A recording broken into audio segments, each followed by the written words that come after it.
Salam damai sejahtera bagi kita semua. Bacaan Kitab Suci hari Jumat 19 Maret 2021, Hari Raya Santo Yusuf.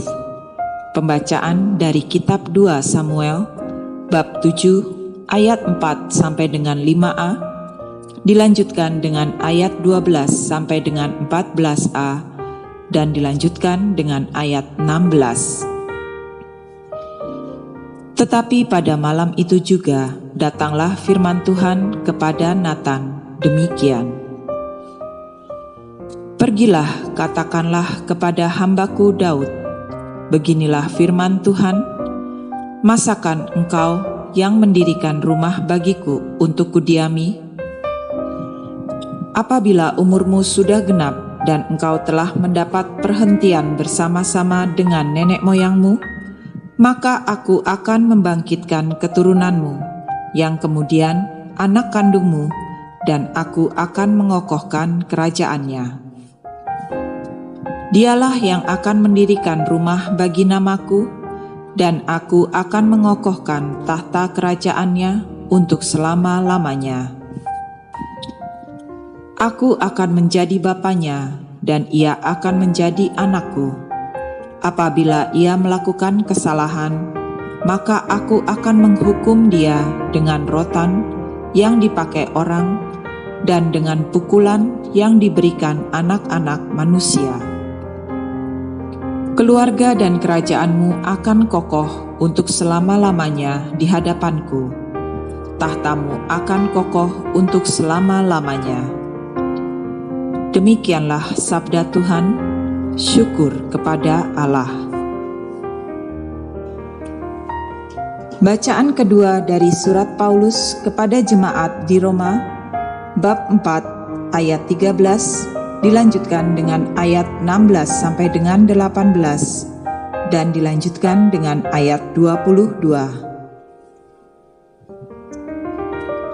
Sebab bukan karena hukum Taurat telah diberikan janji kepada Abraham dan keturunannya, bahwa ia akan memiliki dunia, tetapi karena kebenaran berdasarkan iman. Karena itulah kebenaran berdasarkan iman, supaya merupakan kasih karunia, sehingga janji itu berlaku bagi semua keturunan Abraham, bukan hanya bagi mereka yang hidup dari hukum Taurat, tetapi juga bagi mereka yang hidup dari iman Abraham, sebab Abraham adalah bapa kita semua. Seperti ada tertulis, engkau telah kutetapkan menjadi bapa banyak bangsa di hadapan Allah yang kepadanya ia percaya, yaitu Allah yang menghidupkan orang mati dan yang menjadikan dengan firman-Nya apa yang tidak ada menjadi ada. Sebab sekalipun tidak ada dasar untuk berharap, namun Abraham berharap juga dan percaya bahwa ia akan menjadi bapa banyak bangsa menurut yang telah difirmankan. Demikian banyaknya nanti keturunanmu. Karena itu, hal ini diperhitungkan kepadanya sebagai kebenaran. Demikianlah sabda Tuhan. Syukur kepada Allah. Inilah Injil Yesus Kristus menurut Matius, bab 1 ayat 16, dilanjutkan ayat 18 sampai 21.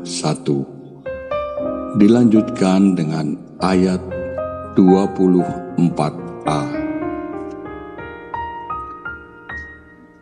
Yakub memperanakkan Yusuf, suami Maria, yang melahirkan Yesus yang disebut Kristus.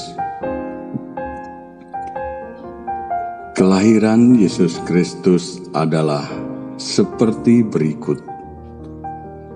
Pada waktu Maria, ibunya, bertunangan dengan Yusuf, ternyata ia mengandung dari Roh Kudus sebelum mereka hidup sebagai suami istri. Karena Yusuf suaminya seorang yang tulus hati dan tidak mau mencemarkan nama istrinya di muka umum, ia bermaksud menceraikannya dengan diam-diam. Tetapi ketika ia mempertimbangkan maksud itu, malaikat Tuhan nampak kepadanya dalam mimpi dan berkata, "Yusuf, anak Daud, janganlah engkau takut mengambil Maria sebagai istrimu, sebab anak yang di dalam kandungannya adalah dari Roh Kudus. Ia akan melahirkan anak laki-laki, dan engkau akan menamakan dia Yesus, karena dialah yang akan menyelamatkan umat-Nya dari dosa mereka." Sesudah bangun dari tidurnya, Yusuf berbuat seperti yang diperintahkan malaikat Tuhan itu kepadanya. Ia mengambil Maria sebagai istrinya. Demikianlah Injil Tuhan. Terpujilah Kristus. Sebab kasih setiamu dibangun untuk selama-lamanya. Kesetiaanmu tegak seperti langit. Engkau telah berkata, "Telah kuikat perjanjian dengan orang pilihanku. Aku telah bersumpah kepada Daud hambaku. Untuk selama-lamanya aku hendak menegakkan anak cucumu dan membangun tahtamu turun-temurun." Sebab itu, langit bersyukur karena keajaiban-keajaiban-Mu, ya Tuhan, bahkan karena kesetiaan-Mu di antara jemaah orang-orang kudus. Aku pun juga akan mengangkat dia menjadi anak sulung, menjadi yang maha tinggi di antara raja-raja bumi. Aku menjamin akan adanya anak cucunya sampai selama-lamanya, dan tahtanya seumur langit.